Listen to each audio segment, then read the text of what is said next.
జ్ఞాపకం చేసుకుంటే వీలు పడితే 3 రోజులు చేసినటువంటి వాళ్ళని కూడా మనం జ్ఞాపకం చేసుకుందాం.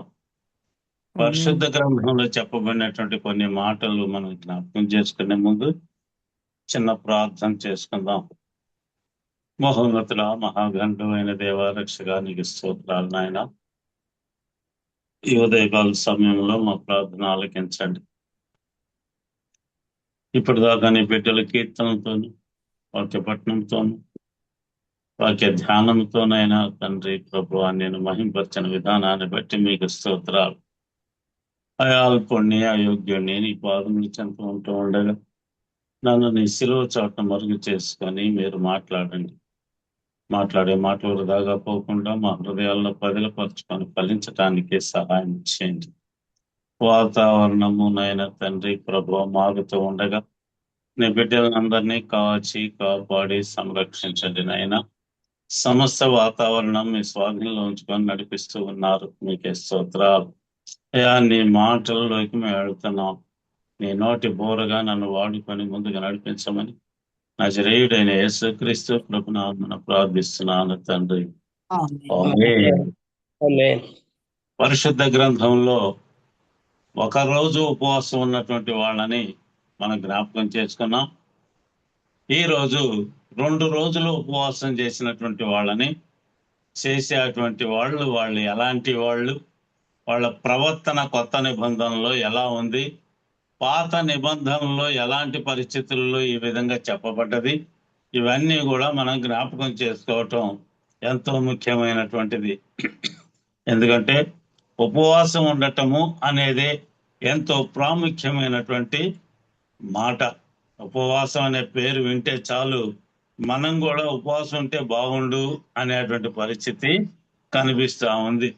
పరిశుద్ధ గ్రంథంలో లూకాసు వార్తలో మనం జ్ఞాపకం చేసుకుంటే అందులో ఒక వ్యక్తి కనిపిస్తా ఉంటాడు. 18వ అధ్యాయంలో 10వ వచనం నుండి 12వ వచనం వరకు మనం చదువుకుంటే అందులో 2 వ్యక్తులు కనిపిస్తా ఉంటారు. అందులో ముఖ్యమైనటువంటి వ్యక్తిని మనం జ్ఞాపకం చేసుకుందాం.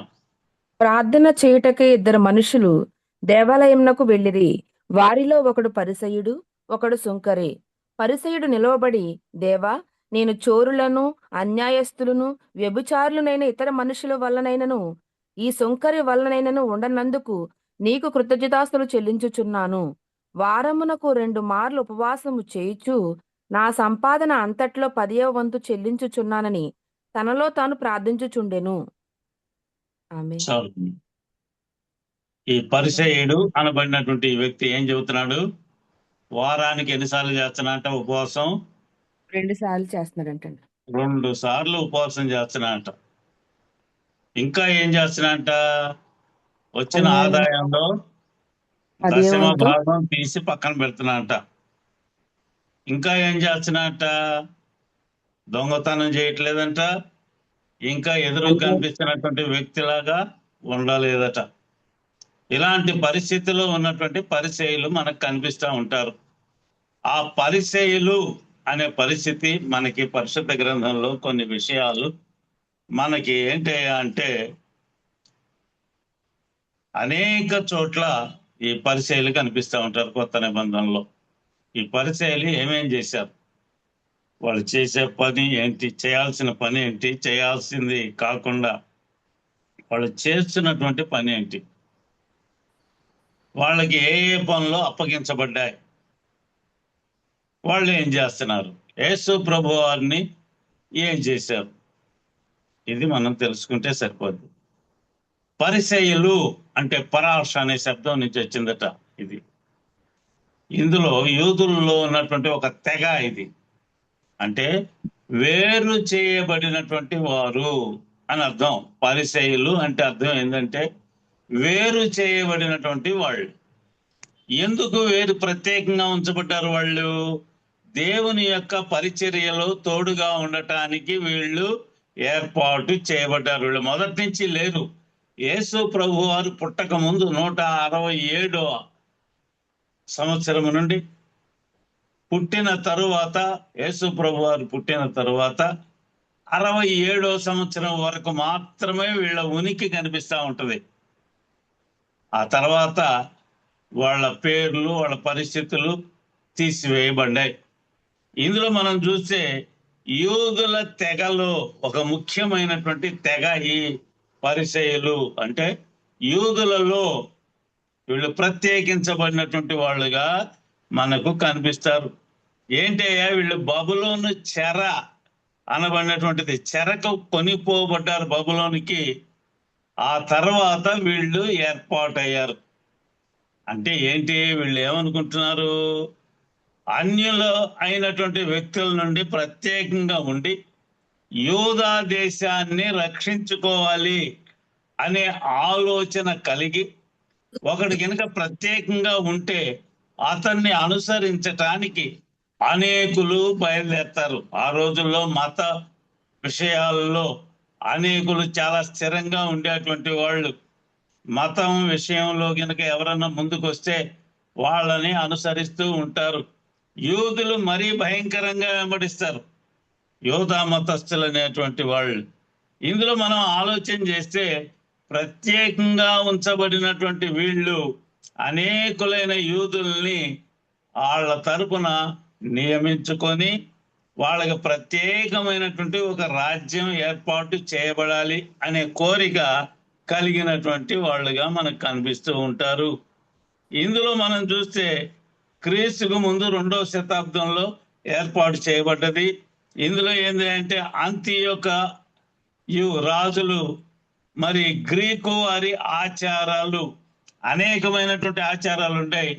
ఆ ఆచారాల నుండి బయటకు వచ్చి వీళ్ళు సొంతంగా ఏర్పాటు చేసుకున్నటువంటి దేవునికి ఇష్టమైనటువంటి ఆచారాలు ఏమున్నాయో చూసుకొని దాని ప్రకారంగా నడిచినట్లుగా మనకు కనిపిస్తా ఉంది.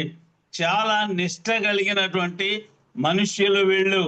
కాబట్టి వీళ్ళు ఏం చేస్తారో తెలుసా, పునరుద్ధానము అనే దాన్ని నమ్ముతారు, దోతలున్నారు అని వీళ్ళు నమ్ముతారు. ఇంకా ఏమేమి నమ్ముతారంటే రాబోయేటువంటి తీర్పును గురించి కూడా వీళ్ళు నమ్ముకుంటారు. ఇది నమ్ముకున్నటువంటి వాళ్ళు కొంతమంది ఉన్నారు. వాళ్ళు ఎవరు, సద్దూకయులు అనబడినటువంటి ఒక తెగ ఉంది. వాళ్ళు వీటన్నిటిని ఏమీ నమ్మరు. వీళ్ళు మాత్రం ఏం చేస్తారు, పునరుద్ధానాన్ని నమ్ముతారు. అంటే ఏం నమ్ముతున్నట్టు, ఎవరు పునరుద్ధానుడయింది, యేసుక్రీస్తు వారు. కాబట్టి యేసుక్రీస్తు వారిని నమ్ముకునే పరిస్థితి వీరికి ఉండాలి. కానీ నమ్ముకున్నారా, యేసుక్రీస్తుని నమ్మనటువంటి పరిస్థితి కనిపిస్తా ఉంది ఆయన బ్రతుకున్న రోజుల్లో. తర్వాత ఎంతమంది వీళ్ళు యేసుక్రీస్తు వారిని అనుసరించారు అనేది మనం తెలుసుకోవాలి. అందులో కొంతమంది సరైనటువంటి వాళ్ళు కూడా ఉన్నారు. అందరూ ఒకే ఘాట్లో కట్టివేయలేము. వాళ్ళలో కొంతమంది యేసుక్రీస్తు మార్గంలో నడిచినటువంటి వాళ్ళు ఉన్నారు.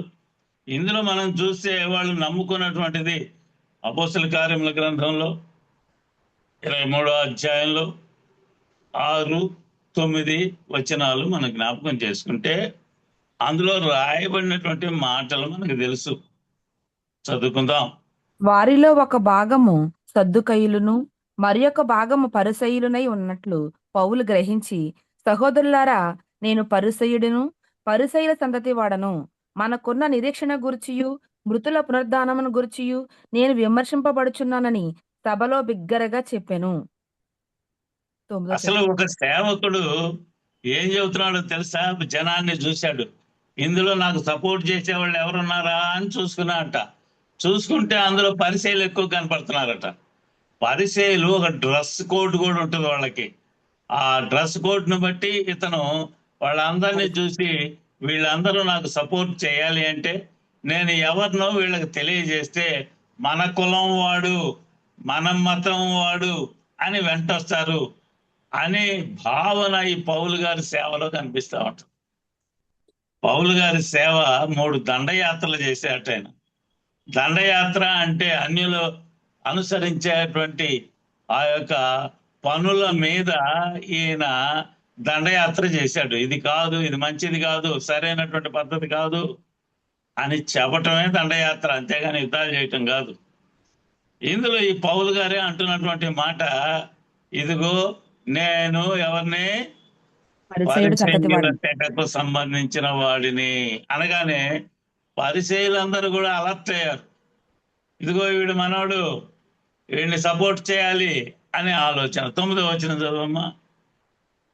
అప్పుడు పెద్ద గొల్లు పుట్టెను. పరిసయుల పక్షముగా ఉన్న శాస్త్రుల్లో కొందరు లేచి, ఈ మనుషుని యొద్ద ఏ దోషము మాకు కనబడలేదు. ఒక ఆత్మ అయినను దేవదూత అయినను అతనితో మాట్లాడి ఉండవచ్చునని చెప్పుచూ తగువులాడిరి.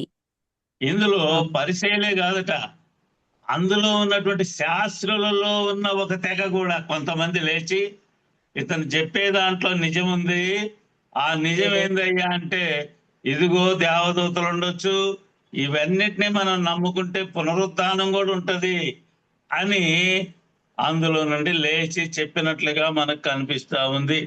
వీళ్ళు ఏందయ్యా అంటే భోజనాల విషయంలో కానీ ఏదైనా త్రాగేటువంటి విషయంలో కానీ అనేకమైన ఆచారాలు కలిగి ఉంటారు. మార్కు సువార్తలో 7వ అధ్యాయంలో 1 నుండి 3వ వచనం 4వ వచనం దాకా మనం చదువుకుంటే అందులో చెప్పబడినటువంటి కొన్ని మాటలు ఉన్నాయి, చదువుకుందాం. ఈ యెరూషలేము పరిచయం నుండి గురించి వచ్చిన మనం తెలుసుకోవటం మంచిది, ఎందుకంటే మనలో కూడా అలాంటి లక్షణాలు ఉన్నటువంటి వాళ్ళు ఉన్నారు. అది తెలుసుకుంటే మన లక్షణాలు మార్చుకోవచ్చు. ఇదిగో ఈ విషయాల్లో చాలా మంది తప్పిపోతూ ఉంటారు. చదువు. యెరూషలేము నుండి వచ్చిన పరిసయ్యులను శాస్త్రులో కొందరును ఆయన యొద్దకు కూడి వచ్చి, ఆయన శిష్యుల్లో కొందరు అపవిత్రమైన చేతులతో అనగా కడగని చేతులతో భోజనము చేయుట చూచిరి. పరిసయ్యులను యూదులందరూ పెద్దల పారంపర్యాచారమును బట్టి చేతులు కడుగుకుంటేనే కాని భోజనము చేయరు. మరియు వారు సంత నుండి వచ్చినప్పుడు నీళ్లు చల్లుకుంటేనే కాని భోజనము చేయరు. ఇదియుగాక గిన్నెలను, కుండలను, ఇత్తడి పాత్రలను నీళ్ళలో కడుగుట మొదలగు అనేక ఆచారములను వారు అనుసరించుడువారు. ఇందులో రాస్తున్నాడు, అనేకులైనటువంటి ప్రజలు ఇప్పుడు నేను చేతులు కడుక్కోకుండా తిన్నాననుకోండి, ఎవరికి నష్టము? రోగం వచ్చేది ఎవరికండి? మనకే వస్తుందండి. ఎవరు కడుక్కోకపోతే వాళ్ళకి. ఎవరు కడుక్కోకుండా తింటే వాడికి వచ్చుద్ది, ఎదుటివాడికి ఎందుకు? కానీ వాడు అంటున్నాడు, ఇదిగో నీ శిష్యులు శుభ్రంగా లేకుండా ఎట్ట పడితే అటువంటి తింటున్నారయ్యా, నువ్వు ఎట్ట సహిస్తున్నావు? మేము సహించాం. సంతకు పోయి వచ్చి కనీసం చెయ్యన్నా కడుక్కోవాలి కదా, లేదంటే నీళ్ళన్నా చల్లుకోవాలంట. పైన నీళ్లు చల్లుకుంటే చాలంట, శుద్ధి అయిపోతాడంట. ఎట్లా అవుతాడు? తినే చేతితోటను చల్లుకునేది నీళ్ళు నెత్తి మీద ఎలా శుద్ధీకరించబడతాడు? అందులో చూస్తుంటే భోజనాల విషయంలో అభ్యంతర పడుతుంటారు ఈ రోజుల్లో కూడా. అలాగే త్రాగే విషయంలో కూడా, త్రాగటం అంటే మందు తాగటం కాదు, వేరే వేరే త్రాగేటువంటి విషయాల్లో కూడా వీళ్ళు అబ్జెక్ట్ చేస్తుంటారు. నేను ఎప్పుడన్నా ఒకసారి కిళ్ళి వేసుకునేవాడిని, పాదిరి గారు చూసి విచిత్రంగా చూస్తారు. కిళ్ళి వేయకూడదట. కిళ్ళి ఎందుకు వేస్తారు? పెదాలు పండటానికా, నాలుగు పండటానికా? డైజెషన్ అది అది వాళ్ళకి ఏంటంటే విచిత్రంగా కనపడుతుందట.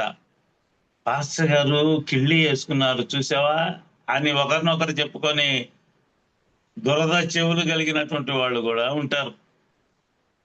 కాబట్టి ఒకరు ఏం చేస్తున్నారు అనే దాన్ని విమర్శిస్తే దాన్ని మానుకోండి అని పౌలు గారు చెప్పారు.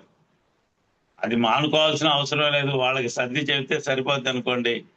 ఇందులో త్రాగే విషయంలో, తినటం విషయంలో చాలా జాగ్రత్తగా ఉండాలి. ఎదుటివానికి అభ్యంతరకరంగా ఉండకూడదు. ఈ పరిచయులైతే అభ్యంతరకరంగా తయారయ్యారు అనేది మనం చూస్తూ ఉంటాం. మొదట్లో వీళ్ళు మతనిష్ట కలిగినటువంటి వాళ్ళే, కానీ తర్వాత ఏం చేశారు? స్వనీతిలోకి దిగిపోయారు. స్వనీతి, మతం అనేది వేషం వేసుకునేటువంటి వాళ్ళుగా మనకు కనిపిస్తూ ఉంటారు. మత్తయి సువార్తలో మనం చూడొచ్చు, 23వ అధ్యాయంలో 1 నుండి 39వ వచనం వరకు కూడా వీళ్ళని గురించి చాలా స్పష్టంగా రాశారు. పరిసయ్యుల్ని, శాస్త్రుల్ని యేసు ప్రభు వారు విమర్శించినటువంటి మాట కూడా అందులో కనిపిస్తూ ఉంటది. మత్తయి సువార్త 5:20లో కూడా ఒక చక్కని మాట రాస్తున్నారు. మత్తయి సువార్త 5:20 చదువుకుందాం. ఇందులో మత వేషం ధరించుకుంటారు. పైకి ఒక వేషం, లోపల ఉన్నటువంటి ఇంకొక వేషం. ఈ పరిసయ్యులు అనబడినటువంటి వాళ్ళు ఇలాంటి ప్రవర్తన కలిగినటువంటి వాళ్ళు కనిపిస్తా ఉంటారు. మనం ఆలోచన చేస్తే శాస్త్ర నీతి కంటేను పరిసయ్యుల నీతి కంటేను మీ నీతి అధికము కాని ఎడల మీరు పరలోక రాజ్యంలో ప్రవేశింపనేరని మీతో చెప్పుచున్నాను. పరిసయ్యుల యొక్క నీతి ఎలా ఉంది, శాస్త్రుల యొక్క నీతి ఎలా ఉంది? వాళ్ళ నీతి తప్పిపోయింది. నీతి లేనటువంటి పరిస్థితులు వాళ్ళకి కలిగినాయి. వాళ్ళ ఎలాంటి నీతి, ఇదే నీతి అని చెప్పుకుంటున్నారు కదా. ఆ నీతి కంటే హెచ్చుగా మీరు బ్రతకపోతే పరలోక రాజ్యంలో మీరు చేరనే చేరరు, జాగ్రత్త వహించండి అనే హెచ్చరిక అందులో కనిపిస్తా ఉంది. అంతేకాదు ఇందులో మనం చూస్తే పరిచయల్ని, వారి ప్రవర్తనని యేసుక్రీస్తు వారు కూడా విమర్శించినటువంటి సంఘటనలు మనకి కనిపిస్తూ ఉంటాయి. ఇందులో ముఖ్యమైన వారు కూడా కనిపిస్తూ ఉంటారు.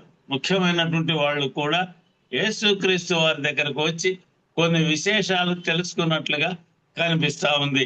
వాళ్ళు గొప్ప గొప్ప పుస్తకాలు చదివినటువంటి వాళ్ళే, గొప్ప గొప్ప వేదాలు తిరగేసినటువంటి వాళ్ళే. ఇందులో యూదులు లేదంటే ఇజ్రాయేలీలకి మత పెద్దగా ఉన్నటువంటి ఒక ఆయన కనిపిస్తా ఉంటాడు.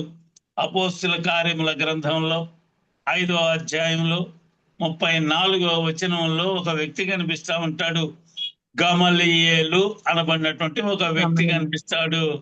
ఇందులో పరిచయుల్లో ముఖ్యులైనటువంటి వాళ్ళలో ఈయన కూడా ఒక వ్యక్తి. ఈయన ఒక సంఘానికి హెడ్ గా ఉన్నాడు.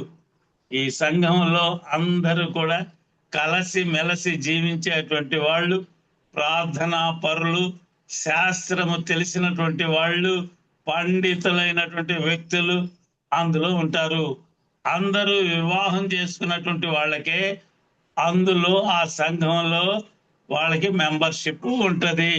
ఇందులో మనం చూస్తే ఈ గమలీయేలు అనబడినటువంటి ఒక ఆయన కనిపిస్తా ఉంటాడు. చదవండి 5వ అధ్యాయము 34వ వచనాన్ని మనం పరిశీలన చేస్తే అందులో రాయబడినటువంటి ఒక చక్కని మాట కనిపిస్తా ఉంది. సమస్త ప్రజల వలన ఘనత నొందిన వాడును ధర్మశాస్త్రోపదేశకుడినైన గమలీయేలును ఒక పరిసయుడు మహాసభలో లేచి ఈ మనుషులను కొంతసేపు వెలుపల ఉంచుడని ఆజ్ఞాపించి వారితో ఇట్లనెను.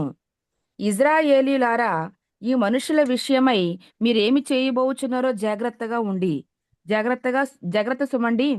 ఈ దినములకు మునుపు దూదా లేచి తానొక గొప్పవాడినని చెప్పుకొనెను. ఇందులో ఈ గమలీయేలు అనబడినటువంటి ముఖ్యుడైనటువంటి వ్యక్తి లేచి నిలబడి ఆ యేసుక్రీస్తు వారి శిష్యుల్ని చంపాలి, కొట్టాలి అనే ఉద్దేశం అక్కడున్న ప్రజలకు కలిగితే వాళ్ళ జోలి మీరు వెళ్లే ముందుగా మీరు ఆలోచన చేసుకొని తీరాలి. ఎందుకంటే వాళ్ళు చేస్తున్న క్రియలు మనుష్యులు చెయ్యలేరు అనే మాట మాట్లాడుతూ ఇతను ధర్మ శాస్త్రాన్ని ఉపదేశించేటువంటి వాడు అని రాయబడతా ఉంది. ఆయన ఎంతో గొప్పవాడు, యూదులలో అనేకుల చేత గొప్పవాడుగా ఎంచబడినటువంటి వాడుగా కనిపిస్తా ఉన్నాడు. ఇందులో చాలా మందిని గురించి ఇంకా మనం తెలుసుకుంటే ఈ పరిసయ్యులు యోహాను గారు సరైనటువంటి వాడా, ఆయన విషయంలో ఎలాంటి పరిస్థితి ఉంది, అందరినీ గురించి ఈ యోహాను గురించి చర్చించుకోవటానికి, ఆయన గురించి తెలుసుకోవటానికి, విమర్శించటానికి ఈ యొక్క విభాగంలో ఉన్నటువంటి వాళ్ళు పరిచయులు బయలుదేరినట్లుగా కనిపిస్తా ఉంది. మత్తయి సువార్తలో 7వ వచనంలో మనం చూడవచ్చు. కొంతమంది వాళ్ళకి కలిగినటువంటి అనుమానాలని తీర్చుకోవటానికి వచ్చారు. యేసుక్రీస్తు వారి వయసు ఎంత? 30 సంవత్సరాలు దాటిని. వీళ్ళ వయసులు ఎంత? పెద్ద పెద్ద నాయకులు, వయసులో పెద్దవాళ్ళు, సమాజంలో గొప్పవాళ్ళు అనిపించుకున్నటువంటి వాళ్ళు మనకు కనిపిస్తూ ఉంటారు. అలాంటి వాళ్ళు ఏం చేస్తున్నారు అంటే రహస్యంగా యేసు ప్రభు వారిని కలుసుకోవాలి అనేటువంటి పరిస్థితి కనిపిస్తా ఉంటుంది. ఇందులో యోహాను సువార్తలో మనం చదువుకుంటే 3వ అధ్యాయం 1వ వచనంలో ఒక వ్యక్తి కనిపిస్తా ఉంటాడు. చూద్దాం. నికోదేము. యూదుల అధికారి అయిన నికోదేమను పరిసేడు ఒకడుండెను. అతడు రాత్రియందు ఆయన యొద్దకు వచ్చి, బోధకుడా, నీవు దేవుని యొద్ద నుండి వచ్చిన బోధకుడువని మేమెరుగుదుము. దేవుడు అతనికి తోడై ఉంటేనే కాని నీవు చేయుచున్న సూచక క్రియలు ఎవడునూ చేయలేడని ఆయనతో చెప్పెను. చాలా. ఇందులో నికోదేము అనబడినటువంటి ఒక పరిసేయుడు కనిపిస్తా ఉంటాడు. ఇతను యూదుల యొక్క అధికారి. ఇందులో పరిసేయుల్లో శాస్త్రులు కూడా కొంతమంది కలిశారు, కొంతమంది పెద్దలుగా ఉన్నారు, కొంతమంది ఉద్యోగాలు చేస్తున్నటువంటి వాళ్ళు కూడా కనిపిస్తూ ఉంటారు. అందులో నికోదేము అనే పరిసేయుడు అంటున్నారు.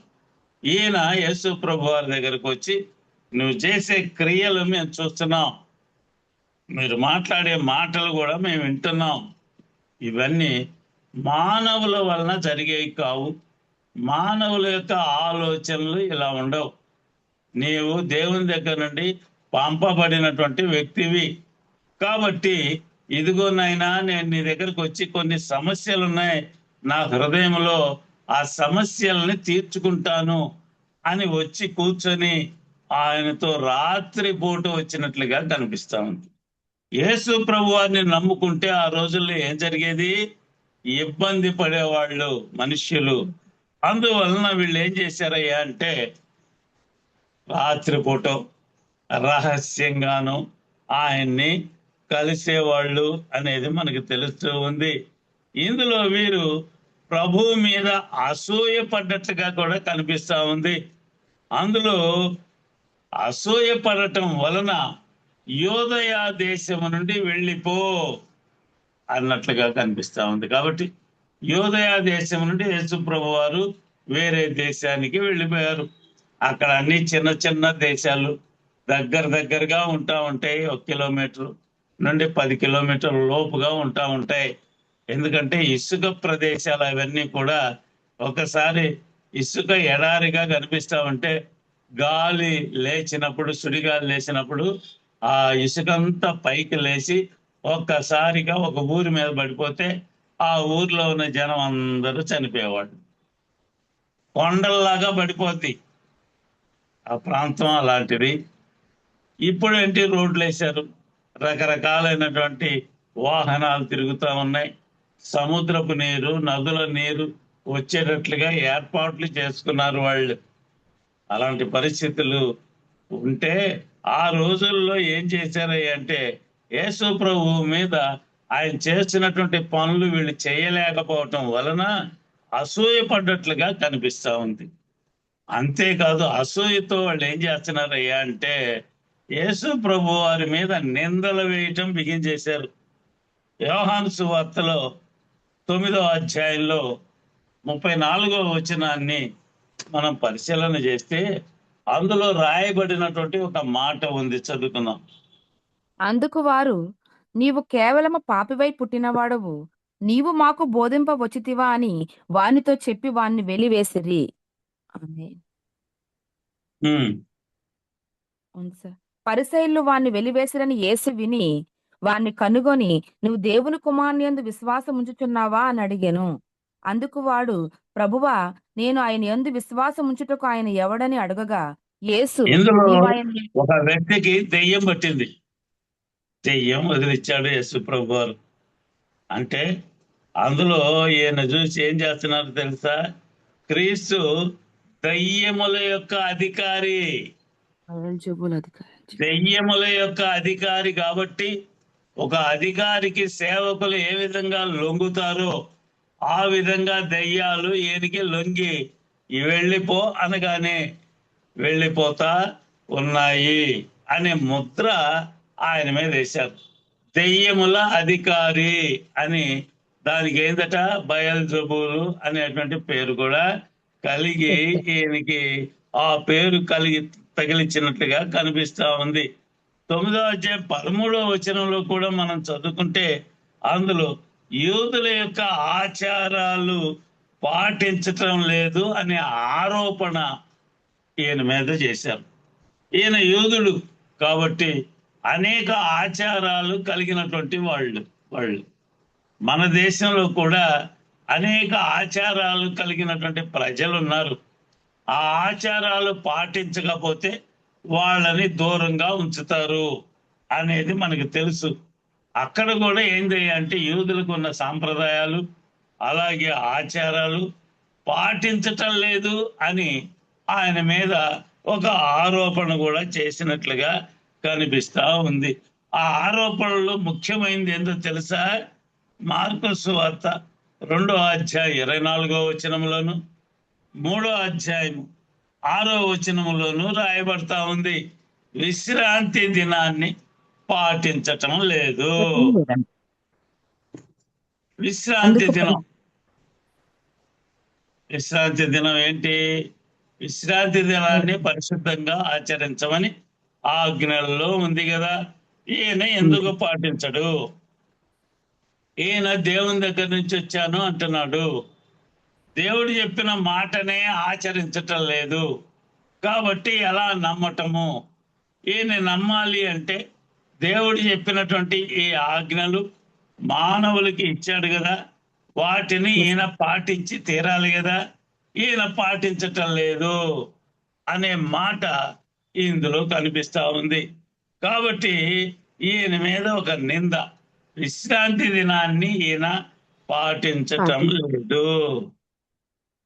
ఏంటి ఈయన సమాధానం ఏంటో తెలుసా? ఎవరి గాడిదైనా ఎవరిదైనా ఒక జంతువు గుంటలో పడితే ఊపిలో పడితే దాన్ని విశ్రాంతి దినం కదా అని వదిలేస్తామా? దాన్ని బయటికి తీస్తాం కదా. కాబట్టి విశ్రాంతి దినము అనేది మానవులు ఏర్పాటు చేసుకుందే గాని మానవుల కొరకు ఏర్పాటు చేసినటువంటి, మానవులు దాన్ని పాటిస్తే పాటిస్తాం, అవసరాన్ని బట్టి పాటించలేకపోతాం అనేది ఇందులో తెలియజేయబడినటువంటి మాట. 15వ అధ్యాయం 1వ వచనంలో కూడా మత్తయి సువార్తలో రాయబడతా ఉంది, పెద్దల పారంపర్య ఆచారము పాటించటం లేదు. పెద్దల నుండి వచ్చినటువంటి పారంపర్య ఆచారాలు ఉన్నాయి. మా పెద్దలు ఫలానా చేశారు కాబట్టి మేము కూడా అదే చేస్తాం అనేది కనిపిస్తా ఉంది. పెద్దలు కొబ్బరికాయ కొట్టారు, నేను కూడా ఆ కొబ్బరికాయ ఫలానా చాట కొడతాను. పెద్దలు బుట్లు అనేక రకాలైనటువంటి వేషాలు వేశారు, నేను కూడా ఆ వేషాలే వేస్తాను అనేటువంటి వాళ్ళు మనకు కనిపిస్తుంటారు. ఇందులో లూకాసు వార్తలో మనం గమనిస్తే 15వ అధ్యాయంలో 2వ వచనాన్ని మనం గమనిస్తే అందులో అంటున్నాడు ఒక చక్కని మాట, పాపులతో భోజనం చేస్తున్నాడు ఈయన అనే మాట రాయబడతా ఉంది. అసలు పాపులతో భోజనం చేయటం ఏంది? కొంతమంది ప్రజల మీద ఒక ముద్ర వేసేశారు, వీడు పాపాత్ముడు కాబట్టి వాడిని దూరంగా ఉంచాలి, పాపం చేసే వ్యక్తులతో ఎవరు కలవటానికి వీలు లేదు. ఈయన ఏం చేస్తున్నాడు? లూకాసు వార్త 15వ అధ్యాయంలో 2వ వచనంలో మనం పరిశీలన చేస్తే పాపులతో భోజనం చేస్తున్నాడు అనే నింద ఆయన మీద మోపబడినట్లుగా కనిపిస్తా ఉంది. ఇందులో మనం చూస్తే అందువలన ఈ విషయాలన్నిటినీ జ్ఞాపకం చేసుకొని ఏం చేస్తున్నారు ఈ పరిసయ్యులు? ఈయనని మహాసభ ఏర్పాటు చేసి ఆ సభలో యాజకులు ఉన్నారు, పెద్దలు ఉన్నారు, శాస్త్రులు ఉన్నారు, అనేకులైన ప్రజలు కూడా ఉన్నారు. వాళ్ళందరూ కూడా ఏర్పాటు చేసుకొని యేసు ప్రభు వారిని చంపాలి అనే తీర్మానానికి వచ్చినట్లుగా కనిపిస్తా ఉంటది. అందులో ఇంకొక విషయం ఏందో తెలుసా? యేసు ప్రభు వారిని చంపాలి అనుకొని చంపటానికి ప్రయత్నం చేసేశారు, చంపేశారు. అయినా వాళ్ళ యొక్క కసి తీరలా ఏం చేశారు? మత్తయి సువార్తలో 27వ అధ్యాయంలో 62వ వచనాన్ని జ్ఞాపకం చేసుకుంటే సమాధిని కూడా భద్రపరిచినట్లుగా కనిపిస్తా ఉంది. మరునాడు అనగా సిద్ధపరచు దినమునకు మరుసటి దినమున ప్రధాన యాజకులను పరిసయ్యులను పిలాతునొద్దకు కూడి వచ్చి, అయ్యా, ఆ వంచకుడు సజీవుడై ఉన్నప్పుడు 3 దినములైన తరువాత నేను లేచిదని చెప్పినది మాకు జ్ఞాపకం ఉన్నది. కాబట్టి 3వ దినము వరకు సమాధిని భద్రము చేయ నాజ్ఞాపించుము. వాని శిష్యులు వచ్చి వాని ఎత్తుకొని పోయి ఆయన మృతుల్లో నుండి లేచినని ప్రజలతో చెప్పుదురేమో. అప్పుడు మొదటి వంచన కంటే కడపటి వంచన మరీ చెడ్డదై ఉండినని చెప్పిరి. ఇందులో ఆమేన్. వీళ్ళు అంటున్నారు వంచన అంటున్నారు. మోసం చేసేటువంటి వాడు రకరకాలైనటువంటి ప్రజల్ని ఇబ్బందులు పెట్టాట. ఏం ఇబ్బంది పెట్టాడు ఈయన? స్వస్థతలు చేస్తుంటే ఇబ్బంది అంటారండి. వాళ్ళు ఏమంటున్నారు? విశ్రాంతి దినం పాటించటంలా, పెద్దల పారంపర్య ఆచారాలు చేయటంలా, అనేక రకాలుగా మాకు ఇబ్బందులు కలగజేస్తున్నారు. ఈ పనులన్నీ మేం చేయాలి, కానీ ఈయన చేస్తున్నాడు. ఆయన చేస్తున్నాడు కాబట్టి మాకు విరోధి అనే మాట ఇందులో కనిపిస్తా ఉంది. అందువలన ఈ పరిచయుల తెగలో ఉన్నటువంటి వాళ్ళు, ఇలాంటి లక్షణాలు కలిగినటువంటి వాళ్ళు యేసు ప్రభువారిని వ్యతిరేకిస్తూ కూడా వాళ్ళ ఆచారాన్ని వదులుకోలేకపోయారు. ఇందాక మనం చదువుకున్నాం కదా, లూకా సువార్త 18లో వారమునకు 2 పర్యాయాలు ఉపవాసము ఉంటున్నాను అని చెప్పుకుంటున్నారు. ఇలాంటి లక్షణాలు మానవుణ్ణి పరలోకానికి చేర్చవు. దేవుణ్ణి నమ్ముకోనాలి అనుకుంటే ప్రజలలో యేసు ప్రభు వారు చెప్పినటువంటి మాటల్ని వాటికి అనుకూలంగా బ్రతికితేనే పరలోక రాజ్యంలో నీకు స్థానము ఉంటది అనేది తెలుసుకొని ముందుకి నడవాలి అనేది ప్రాముఖ్యమైనటువంటి మాట. ఇందులో ఇంకొక వ్యక్తి కూడా కనిపిస్తూ ఉంటాడు, సుంకరి అనబడినటువంటి వ్యక్తి. మనకి తెలుసు సుంకరి అంటే ఎవడు? దూరం అన్యుల్లో సుంకము వసూలు చేసేటువంటి వ్యక్తి. పన్ను వసూలు చేసే వ్యక్తి. సుంకము అంటే పన్ను. ఇంకోటి ఏంది? ఇది ఉద్యోగం. అది ఆధ్యాత్మికమైనటువంటి పరిస్థితి, పరిచయుడు అనేది. ఇది సుంకం వసూలు చేయటం అనేది ఉద్యోగం.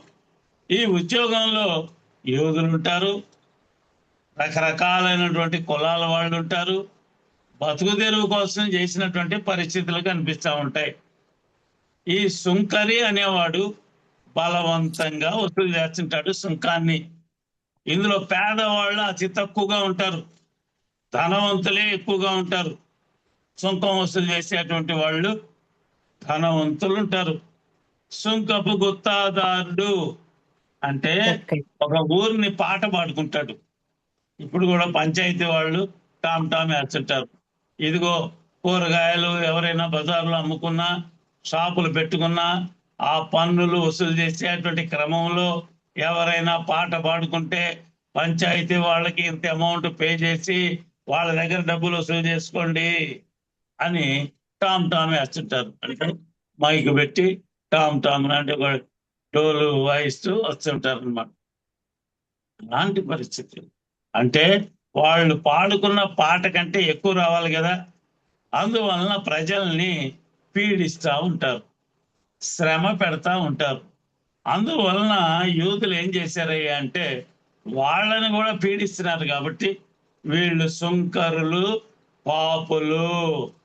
సుంకం వసూలు చేసేవాడు ఎవడైనా సరే పాపిగా ఎంచబడ్డాడు అనేది ఇందులో కనిపిస్తా ఉంది. రకరకాలైనటువంటి పన్నుల్లో రకాలు ఉంటాయి. మనకి సేల్స్ ట్యాక్స్ ఉంది, ఇన్కమ్ ట్యాక్స్ ఉంది, కమర్షియల్ ట్యాక్స్ ఉంది. ఇలాగే ట్యాక్సులు గవర్నమెంట్ వేస్తూ ఉంటాయి. ఆ రోజుల్లో కూడా ఈ ట్యాక్స్ వేస్తూ ఉండేవాళ్ళు. దానికి పాట పాడుకోవటానికి అనేకులైనటువంటి వాళ్ళు వచ్చేవాళ్ళు. ఈ సుంకరి అని అన్నాడు అంటే అది ఒక తెగ కాదు, అది ఉద్యోగం. ఆ ఉద్యోగంలో ఉన్నటువంటి వాళ్ళని పాపం చేసేటువంటి వాళ్ళు అని అంటుంటారు.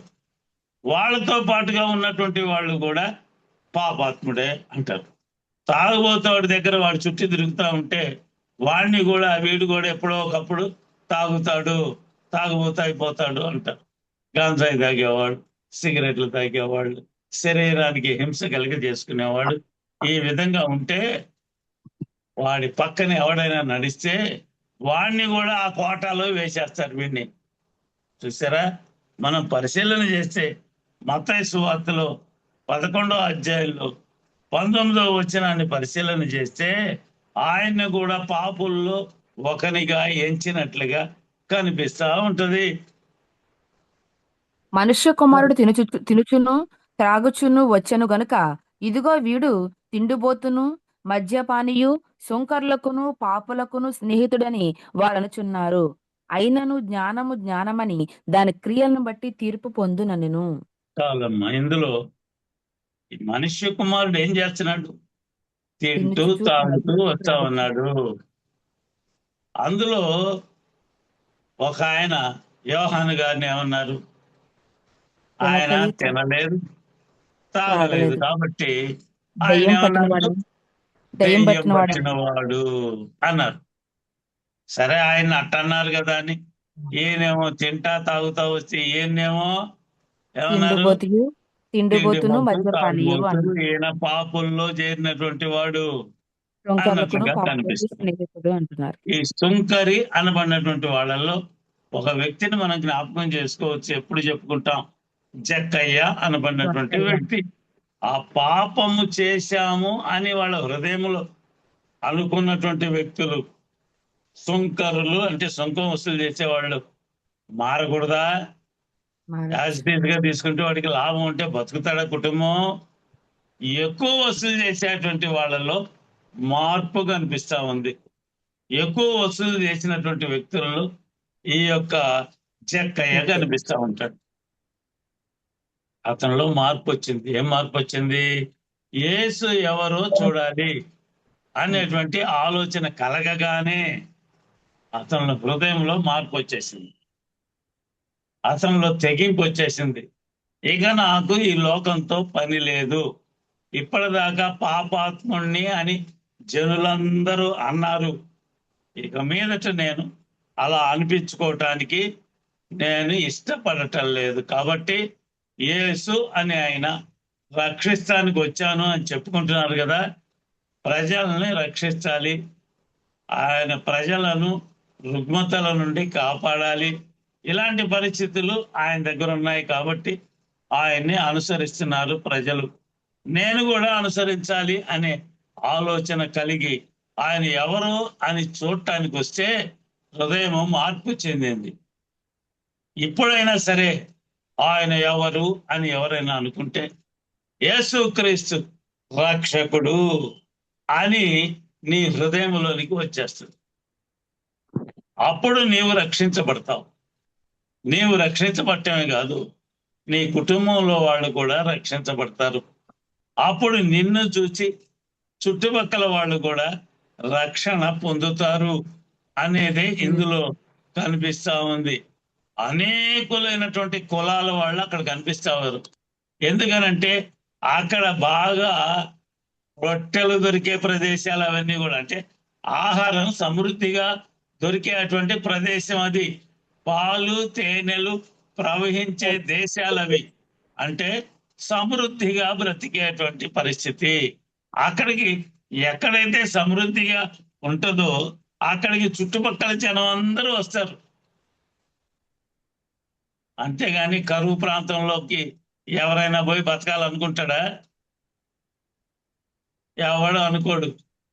వర్షాలు లేవు, పంటలు లేవు, అన్ని ఎండిపోతున్నాయి, అంత దౌర్జన్యాలు ఎక్కువగా ఉన్నాయి. ఆ ప్రాంతానికి ఎవడన్నా పోవటానికి ఇష్టపడతాడా? బాగా పంటలు పండుతున్నాయి, అందరు కలిసిమెలిసి జీవిస్తున్నారు అనే ప్రాంతానికి వస్తారా?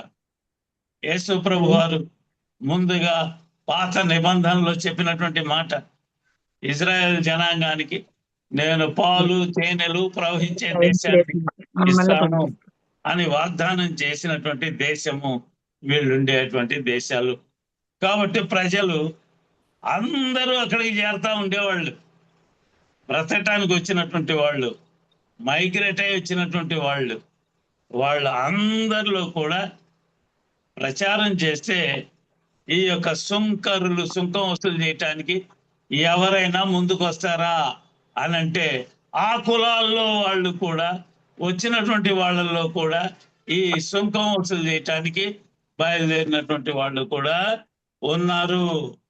ఇలాంటి వాళ్ళు పశ్చాత్తాపడే పరిస్థితులు కనిపిస్తా ఉంటాయి. ఎప్పుడు వాళ్ళు తప్పు చేశాము అని వాళ్ళ హృదయంలో అనుకున్నప్పుడు, నీవైనా నేనైనా నా హృదయంలో అయ్యా నేను ఈ విధంగా తప్పు చేశాను అని పశ్చాత్తాపడితే వాడు రక్షించబడతాడు.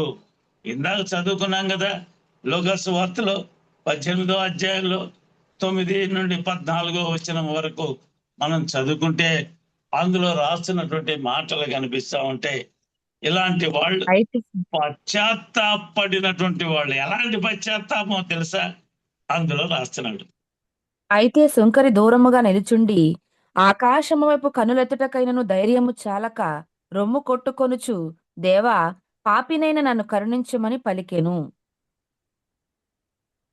అతని కంటే ఇతడు ఇందులో నీతిమంతుడుగా తీర్చబడి తన ఇంటికి ఈ వెళ్ళని మీతో సుంకరి అనబడినటువంటి వాడు పేదోడ రాశాడు, అందులో పేదోడని లేదండి, ఎక్కడ రాయబడ్డదా సుంకర పేదోడని? రాయలేదండి. ఎక్కడ రాయబడలేదండి. పేదతనానికి దీనికి సంబంధం లేదు. పాపం చేయటానికి పేదతనానికి సంబంధం లేదు. పేదోడైనా పాపం చేస్తాడు. ధనవంతులకు అవకాశాలు ఎక్కువ ఉంటాయి కాబట్టి వాడు ఏం చేస్తాడు, వాడు ఎక్కువ పాపాలు చేస్తాడు. యేసుప్రభు చెప్పాడు కదా, నీ రుణం తీర్చబడ్డది, వాడి రుణం తీర్చబడ్డది. వాడికి తక్కువగా పాపాలు చేశాడు అనుకుంటున్నావు, వాడి రుణం తీర్చబడ్డది. నీవు ఎక్కువగా పాపాలు చేసావు అనుకుంటున్నావు, నీ రుణము తీర్చేస్తున్నా నేను. ఎవడు ఎక్కువగా నమ్ముకుంటాడు అంటే, ఎక్కువ పాపాలు చేశాను అనుకొని ఎవడైతే అంటాడో వాడు దేవుని మీద ఆధారం ఎక్కువగా పడతాడు అనేది ఇందులో కనిపిస్తాం. వాళ్ళ పశ్చాత్తాపడటంలో ఎంత ప్రాముఖ్యత కనిపిస్తా ఉంది. దేవుని వైపు తొంగి చూడటానికి కూడా అసలు ఇష్టపడలేదు.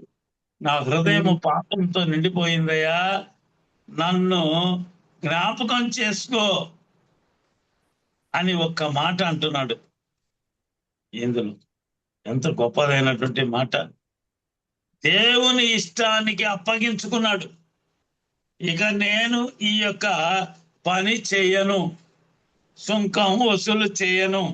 ఎందుకనంటే ఈ సుంకం వసూలు చేసే దాంట్లో మనుష్యులను కష్టపెట్టే పరిస్థితి కనిపిస్తా ఉంటది. ఇందులో యోహాను గారు, బాప్తిస్మం ఇచ్చే యోహాను గారిని మనం పరిశీలన చేస్తే ఆయన దగ్గరికి అనేకులైనటువంటి వాళ్ళు, సుంకము వసూలు చేసేటువంటి వాళ్ళు అక్కడికి వచ్చేటువంటి వాళ్ళని చూచి యోహాను గారు అంటున్నారు, ఏమని, బాప్తిస్మం పొందడానికి వచ్చేటువంటి వాళ్ళని చూసి అంటున్నటువంటి మాటలు మనం జ్ఞాపకం చేసుకోవచ్చు. ఎంతో ప్రాముఖ్యమైనటువంటి మాటలు అందులో కనిపిస్తూ ఉంటాయి. మారు మనసు పొందటానికి మీకు బుద్ధి చెప్పినాడు ఎవడు? రండి, వచ్చి మునగండి, మారు మనస్సు పొందండి. అంతేగాని నువ్వు ఎన్నిసార్లు నీళ్లలో మునిగినా ఏ ప్రయోజనము ఉండదు. ఫిజికల్ గా ప్రజలకు తెలియటం కోసం ఆ ఏర్పాటు, ఆ నియమమే ఏర్పాటు చేయబడ్డది. ఏంటి, 10 మందిలో ఉన్నటువంటి ఒక వ్యక్తి బాప్తిస్మం అనే కార్యక్రమంలో పాల్గొంటే మిగిలిన 9 మంది కూడా వాళ్ళు చేసే క్రియల్లో ఇప్పటిదాకా పాలు పొందిన ఆ వ్యక్తిని ప్రత్యేకంగా చూస్తారు. కాబట్టి అది ఫిజికల్ గా జరిగింది. కానీ నీ హృదయం మారకుండా మాత్రం ఎన్నిసార్లు మునిగిన ప్రయోజనమేమి ఉండదు. హృదయము మార్పు చాలా అవసరం. ఆ మార్పు దేవుడు నిన్ను కోరుకుంటా ఉన్నాడు. ఈ పరిసయ్యులు అనేవాళ్ళు ఉన్నారు కదా, యేసు ప్రభు వారి కాలంలోనే కనిపిస్తా ఉంది అది. వీళ్ళని ఏం చేయటానికి పెట్టారు? మందిరం యొక్క పనులు చేయాలి, వాళ్ళ పని. మనకు ఒక వ్యక్తి తెలుసు, యెరూషలేము నుండి యెరికో దిగిపోతా ఉంటే ఇద్దరు వ్యక్తులు పైకి వెళ్తా ఉన్నారు. ఎక్కడికి? యెరూషలేముకు పోతున్నారు. మొదటి వ్యక్తి ఎవడో? లేవీయుడు, యాజకుడు. యాజకుడు. రెండవ వ్యక్తి ఎవరు? లేవీయుడు ఒకడు వచ్చాడు. వచ్చాడు. వచ్చి ఇద్దరు వదిలేసిపోయారు, వాళ్ళ పనులు మానేశారు. ఈ యొక్క పరిసయ్యుడు అనబడినటువంటి వాడు లేవీయునికి గుర్తుగా కనిపిస్తా ఉంటాడు. ఎందుకని? యాజకుడు వచ్చే ముందుగా మందిరాన్ని శుభ్రం చేయాలి. మందిరంలో ఉన్న వస్తువుల్ని కూడా శుభ్రం చేస్తూ ఉంటే వాడిని ప్రజలు ఏం చేస్తారో తెలుసా? గొప్పవాడిగా చూసేటువంటి పరిస్థితులు కనిపిస్తూ ఉంటాయి. మనం చూసే సంఖ్యాకాండంలో మొదటి అధ్యాయంలో 50వ వచనాన్ని చూస్తే అవే లక్షణాలు, అవే పనులు ఈ పరిసయ్యులు చేయాల్సినటువంటి పని ఉంది. ఈ తెగ దానికి ఏర్పాటు చేయబడినటువంటి తెగ. నీవు సాక్ష్యపు గు- 50వ వచనం సార్. నీవు సాక్ష్యపు గుడారము మీదను దాని ఉపకరణములన్నిటి మీదను దానిలో చేరిన వాటన్నిటి మీదను లేవీలను నియమింపము. వారే మందిరమును దాని ఉపకరణములన్నిటినీ మోయవలను. వారు మందిరపు సేవ చేయిచు దాని చుట్టూ దిగవలసిన వారై ఉందురు. ఆమె ఇందులో అంటున్నాడు, లేవీయులకు ఒక పని ఉంది. మందిరం ఆ మీద పని ఉపకరణం. ఏంటయ్యా? మందిరంలో చేయాల్సినటువంటి పని. గుడారం ఏదైతే ఉందో, ప్రత్యక్ష గుడారం ఉంది కదా, అక్కడ వాళ్ళు చేయాల్సిన పని ఉంది. ఆ మందిరపు పనులన్నీ కూడా ఈ లేవీయులకు అంటగట్టు అని చెప్పటం. ఇందులో పరిసయ్యులకు కూడా అదే పని. అప్పటిదాకా ఉన్న లేవీయులు పక్కకి వెళ్ళిపోయారు. అక్కడి నుండి పరిసయ్యులు అనబడినటువంటి వాళ్ళు వచ్చారు. ఇదంతా కూడా ఎందుకు జరిగిందయ్యా అంటే, పాత నిబంధన కాలానికి కొత్త నిబంధన కాలానికి 400 సంవత్సరాలు తేడా ఉంది. ఎందుకని యేసు ప్రభు వారు భూమి మీదకి రావాల్సి వచ్చింది? అది మనకు అందరికీ తెలిసిందే. 400 సంవత్సరాల పాటు దేవుని యొక్క ఉనికి భూమి మీద లేకుండా పోయింది. అందువలన ఏం జరిగింది? ఆయన భూమి మీదకి రావాల్సి వచ్చింది. అప్పుడు ఈ లేవీయులు అనే సంతతి అనబడినటువంటి వాళ్ళు అసలు దేవుణ్ణి ఎరగని ప్రజల మధ్య దేవుణ్ణి గురించి చెప్పే నాథుడు ఎవడు కూడా కనిపించడు.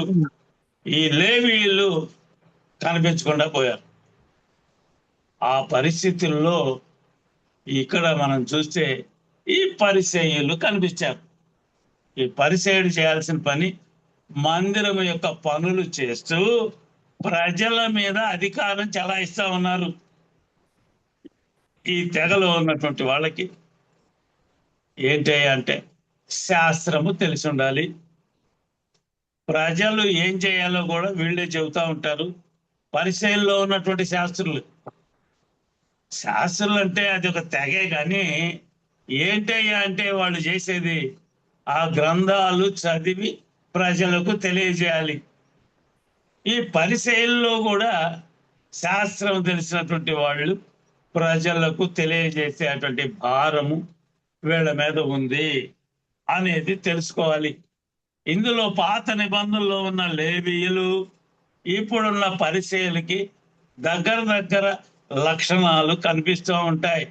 కాబట్టి ఏంటయ్యా అంటే ఇందులో వీళ్ళు ఏం చేసేవాళ్ళయ్యా అంటే అప్పుడున్నటువంటి ఆ లేవీయులు కూడా ఉపవాసం ఉండేటువంటి వాళ్ళు, వీళ్ళు కూడా ఉపవాసం ఉంటున్నారు. ఎన్ని రోజులు? వారానికి 2 రోజులు ఉపవాసం ఉండాలి అనేది ఒక నియమంగా పెట్టుకున్నారు. ప్రత్యేకంగా ఉండాలని ఏమీ లేదు. ఉపవాసం అంటే మనం తెలుసుకున్నాం ఏంటి? దేవునికి దగ్గరగా ఉండాలి. ఉంటున్నారా మరి? లేదండి. లేరు. లేకుండా ఏం చేస్తున్నారు? మేము ఉంటున్నాము అని చెబుతా ఉన్నారు. నీవు చేస్తా కూడా, ఈ పనులు చేస్తా కూడా చెప్పుకోవచ్చు, కానీ దేవునికి దూరంగా ఉంటూ చేస్తున్నావు. మనం పొద్దాక చదువుకునేది యెషయా గ్రంథం 58వ అధ్యాయంలో ఉపవాసం ఎలా ఉండాలో కూడా రాశాడు కదా, చాలా సార్లు చెప్పుకున్నాం. యేసుక్రీస్తు వారు చెప్పినటువంటి మాట మనం చదువుకుంటానే ఉన్నాం. ఉపవాసం ఈ విధంగా ఉండండి అనే మాట కూడా మనం చాలా సార్లు చదువుకున్నాం. ఇందులో ఏంటయ్యా పరిస్థితి అంటే, ఉపవాసం ఉండేటప్పుడు దేవునికి దగ్గరగా ఉండాలి. కానీ వీళ్ళు దగ్గరగా ఉన్నారా? ఈ లేదు. పరిసయ్యుడు ప్రార్థన చేస్తా ఉన్నాడు యెరూషలేము దేవాలయంలో కూర్చొని, నేను పలానా పలానా వాణ్ణి కాదు. ఎదుటి వాడిని తోలనాడే పరిస్థితి ఒకటైతే, తనను తాను హెచ్చించుకునేటువంటి పరిస్థితి. ఎవడైనా సరే తనను తాను హెచ్చించుకున్నాడు అంటే ఎప్పుడో ఒకప్పుడు వాడు తగ్గించబడతాడు తను తాను అనేది తగ్గించుకున్నవాడు పరిశుద్ధ హెచ్చింపబడతాడు. గ్రంథంలో హెచ్చరిక అది. తనను తాను ఎప్పుడైతే తగ్గించుకుంటాడో, తగ్గించుకున్నాడు అంటే అర్థం ఏంటి? వాడు హెచ్చుగా ఉండేవాడే, కానీ నేను తక్కువ వాడిని అని చెప్పుకుంటున్నాడు. ఒరిజినల్ గా ఏంటి? తగ్గించుకున్నాడు అంటే వాడు ఒరిజినల్ గా గొప్పోడు. తనను తాను తగ్గించుకున్నాడు. ఒరిజినాలిటీ ఏంటి అంటే వాడు గొప్పోడే. ప్రజల ముందు తగ్గించుకునే తగ్గింపు ఉంది. ఇంకొక విషయం ఏంటి ఇందులో? వాడేంటి? తక్కువ వాడే, కానీ వాడు అందరికంటే గొప్పవాడిని అని చెప్పుకుంటా ఉంటాడు. ఒరిజినల్ గా ఏంది? వాడు తగ్గింపు జీవితము, తగ్గిపోయినటువంటి జీవితం వాడిది. కానీ హెచ్చులు ఎక్కువగా ఉంటాయి. హెచ్చులు అంటే తెలుసుగా, తనను తాను ఎక్కువగా చెప్పుకుంటాడు. ఒరిజినల్ గా చూస్తే వాడు చాలా తక్కువ వాడు. పండగ వచ్చినప్పుడు మనం చూడొచ్చు ఇలాంటి వాళ్ళని, బ్రహ్మాండంగా సిలుకు చొక్కా వేసుకొని మందు కొట్టి ఎగురుతూ ఉంటాడు, హెచ్చించుకుంటా ఉంటాడు. ఒరిజినల్ ఏంటి? పూరి గుడిసెలో నుండి వస్తూ ఉంటాడు. వాని యొక్క జీవితము తగ్గింపు జీవితము, తగ్గిపోయినటువంటి జీవితము. ఏంటి ఎందులో తగ్గాడు? గుడికి రాడు, ప్రార్థన చేయడు, పాటలు పాడడు, నేను గొప్ప అని చెప్పుకుంటాడు, నేను భక్తుడిని అని చెప్పుకుంటాడు. ఈ పరిచయలు కూడా అదే పరిస్థితి. ఏంటి? వాడు గుడికి పోతాడు, కానీ ఏదైతే ధర్మశాస్త్రంలో చెప్పబడ్డదో దాన్ని పాటించడు. ఎందుకని అంటే యేసుక్రీస్తు వారి మీద నిందలు ఎందుకు వేశారు? మేము యెహోవా దేవుణ్ణి మాత్రమే నమ్ముకుంటాము. పౌలు గారు అందుకే వ్యతిరేకించారు.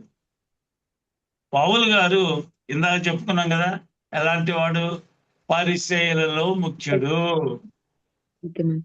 ఆయన ఒక సంఘంలో ముఖ్యుడు.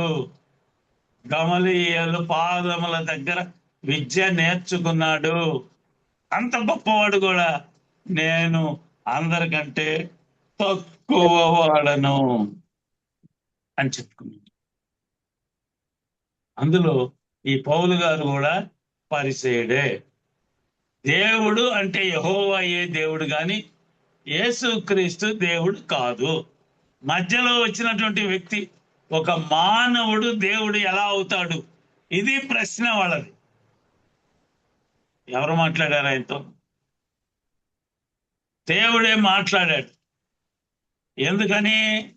ఆయనకి యేసు ప్రభు వారు అంటే తెలియదు. ఎందుకని? ఆయన ఉన్నప్పుడు ఈయన లేడు, ఈయన పట్టించుకోలే. కానీ ఆయన మార్గంలోకి పోతున్నటువంటి వాళ్ళని ఇబ్బంది పెడతా వచ్చాడు. కారణం యెహోవాయే దేవుడు. ఆయన మోషేకి కనపడ్డాడు, ఇప్పుడు నాకు కనపడ్డాడు, నేను మారిపోయాను అంటున్నాడు పౌలు గారు. అందుకని తన జీవితం యావత్తు కూడా మార్చుకున్నాడు. పరిసయ్యుడే, గొప్పవాడిగా అనిపించుకున్నవాడే, ఆయనే చెప్పుకున్నటువంటి వాడే, నేను గొప్పవాడిని అని చెప్పుకున్నాడు. కానీ సమాజంలోకి వస్తే అవసరమైనప్పుడు గొప్పవాడిని అని చెప్పుకుంటాడు, అవసరం లేనప్పుడు చిన్నవాడిని అని చెప్పుకుంటాడు. అలాంటి పరిస్థితి సమస్త మానవులకి ఉండాలి అని 2 పర్యాయాలు ఉపవాసం ఉన్నంత మాత్రాన నువ్వు గొప్పవాడిగా ఉండవు. 2 సార్లు ఉపవాసం ఉండటం, దశంభాగం ఇవ్వటం అనేది హృదయపూర్వకంగా జరగాలి అనేది ఇందులో మనకు అందరికీ తెలియజేయబడినటువంటి మాట కాబట్టి ఆ మాటలన్నిటినీ మీ వెనికిడిలో దేవుడు దీవించుగాక. ఆమేన్. దేవునికి హల్లెలూయా. స్తోత్రం. హల్లెలూయా. హల్లెలూయా. ప్రార్థన చేసుకుందాం. కృప కలిగిన దేవ రక్షకానికి స్తోత్రాలనైనా